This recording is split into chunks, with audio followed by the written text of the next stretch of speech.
Chapter 1: The Waiting Heart. Emma woke up early every morning. The first thing she did was check her phone. She waited for one message, just one, from Daniel. He had promised to text her every day. But today, again, her phone screen was empty. No message, no call, just silence. Every morning felt the same. She made tea, sat near the window, and looked at the street. The world outside was moving, cars, people, children, but her world was standing still. Her thoughts were full of Daniel. She told herself, maybe he's busy today. Then she told herself the same thing the next day. Waiting is a strange thing. It can make hours feel like days. It can make small things feel very big. When you wait for someone, you stop living your own life. You start living in your mind, full of maybe and what if. Emma didn't know that yet. She was still hoping. Sometimes she wrote him long messages but never sent them. She read old texts again and again. She smiled when she saw his old words. I'll always be there for you. Those words were warm once, but now they felt cold. Still, she couldn't delete them. It felt like deleting him. Her mother said softly, Emma, you can't keep waiting forever. But Emma smiled and said, he said he'd come back. This is how many people feel when they wait for love. It teaches us words like hope, patience, and disappointment. You can say, I kept hoping, or, I waited every day. These small sentences tell big feelings. One evening, as the sun was setting, Emma looked at her phone again. Still nothing. She whispered, maybe tomorrow. And with that, another day of waiting ended. Chapter 2: The Empty Days. Days passed, then weeks. Emma's life looked normal from the outside, but inside, everything was quiet. She went to work, she smiled at people, but her heart felt heavy. She had learned to hide her feelings behind small smiles. Every evening, she walked home slowly. The same streets, the same lights, the same thoughts. She remembered the times when Daniel walked beside her, when their hands touched, when laughter filled the air. Now, those memories followed her like shadows. Sometimes, her friends called and said, let's go out, Emma. She said yes, but her eyes often looked far away. She laughed at their jokes, but her mind kept going back to him. When someone mentioned his name, she froze for a second and then quickly changed the topic. These were her empty days, full of time, but without meaning. Waiting had become a habit. Even when she tried to forget, her heart didn't listen. She would wake up at midnight, pick up her phone, and check again. No new message, just the quiet glow of the screen. One Sunday afternoon, Emma went to the cafe where she and Daniel used to sit. The same corner table was empty. She sat there and ordered coffee. She looked around and saw something on the wall, a few words written in small handwriting. Love always finds its way. Her heart jumped. It was Daniel's handwriting. She smiled sadly. Was this a sign? Or was it just another reason to wait longer? For English learners, notice how we use past tenses to tell stories. Right finger, she went to the cafe. Right finger, she remembered their laughter. Right finger, she sat and waited. These verbs make the story feel real and alive. That evening, Emma walked home under a quiet sky. The stars were bright, but her heart felt dim. She whispered, how long should I wait? And for the first time, she didn't have an answer. Chapter 3: The Moment She Let Go. One morning, Emma woke up and felt something different. The sky looked the same, her room looked the same, but inside, something had changed. She looked at her phone. No message again. And for the first time, she didn't feel sad. She just felt tired. Tired of waiting. Tired of hoping. Tired of asking questions with no answers. She sat by the window with her tea and said softly to herself, maybe it's time to stop. The words felt strange, but peaceful. For months, her heart had lived in the past. But that morning, she felt ready to live in the present. Emma opened her phone and looked at her old messages. There were hundreds of them. Happy, loving, hopeful. She scrolled up and up until the first one appeared. I miss you already. Her eyes filled with tears, but this time she smiled through them. Slowly, she selected all the messages and deleted them. It felt like closing a heavy door. That day, she went for a long walk alone. She noticed the flowers near the road, the sound of birds, the smell of coffee from a small shop. Everything she had ignored before now felt new. She realized she had spent so much time thinking about Daniel that she had forgotten to see the world around her.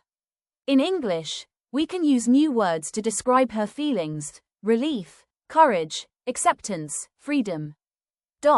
You can say, she felt free, or, she finally accepted the truth. These words show strength, not sadness. That evening, Emma stood in front of the mirror. Her face looked calm. She said to her reflection, I still love him, but I love myself too. And that's how healing begins. Not when someone comes back, but when you stop waiting for them to. Chapter 4: The Unexpected Return. It was a quiet Sunday afternoon. The sun was soft, and the park was full of people, children playing, families talking, an old man feeding birds. Emma was sitting on a bench with her favorite book. She had started reading again. Her eyes moved slowly over each line. She felt calm. As she turned a page, she heard a voice, soft, familiar, and almost forgotten. Emma, her hands stopped moving. That voice, it couldn't be. She turned her head slowly, and there he was. Daniel. For a moment, time stood still. She didn't speak, she just looked at him. He looked different, older, thinner, a little tired, but those eyes were the same.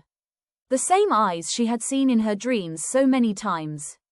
He smiled nervously. It's been a long time, he said. Emma nodded. Yes, it has. Her voice was calm, not shaking. Her heart was beating fast, but she didn't let it show. Stood there for a few seconds, just looking at each other. Then Daniel said, Can I sit? Emma moved her book aside and nodded again. He sat down beside her, just like before. In English, notice the expressions we use for surprise and meeting again. Right finger, it's been a while. Right finger, I didn't expect to see you. Right finger, you look different. Daniel started talking. He said he had been away for work, that life had been difficult, that he had missed her. Emma listened quietly. Her eyes didn't cry, her hands didn't shake. She just listened. Inside her heart, there was no storm, only peace. Because she wasn't waiting anymore. As the sun slowly set, Daniel said softly, I never stopped thinking about you. Emma smiled gently and said, I used to wait for those words. Now I just hope you're okay. And in that moment, Daniel realized, she wasn't the same Emma anymore. Chapter 5: The Conversation That Changed Everything. They sat on the park bench as the sun slowly went down. The air was cool, and the light around them turned soft and golden. Daniel looked down at his hands for a long time before he spoke. I didn't mean to disappear, Emma, he said quietly. Life got hard. I lost my job. I didn't know what to say. I thought you would be angry, so I stayed away. Then days became months, and when I wanted to come back, I didn't know how. Emma listened without interrupting. Her eyes stayed gentle. She just nodded sometimes. Inside her, the pain of the past still lived, but it didn't control her anymore. I understand, she said softly. Sometimes we lose ourselves. Sometimes silence feels easier than truth. Daniel looked at her with surprise. He expected tears, or anger, or questions. But there were none. She was calm, too calm. He asked, Did you wait for me? Emma smiled, but her smile was quiet and full of meaning.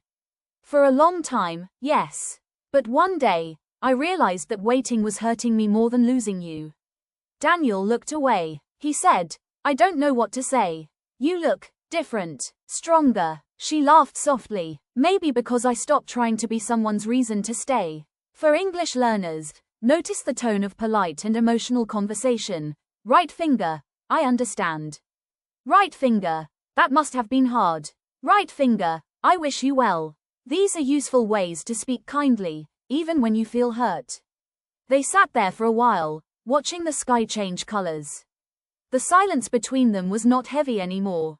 It was peaceful, the kind of silence that says everything without words. When it started to get dark, Daniel whispered, I came back to say I'm sorry. Emma looked at him gently and said, and I came here to say goodbye, but in peace. And for the first time, both of them smiled with honesty. Chapter 6. When she stopped waiting. The next morning, Emma walked through the same park again. The air was fresh, and the sound of birds filled the trees. She passed the same bench where she and Daniel had talked the night before. It was empty now, but it didn't make her sad. Instead, she felt light, like her heart could finally breathe. She sat down for a moment and looked around. People were laughing, children were running, the world was alive. For the first time in a long time, she wasn't thinking about the past or worrying about the future.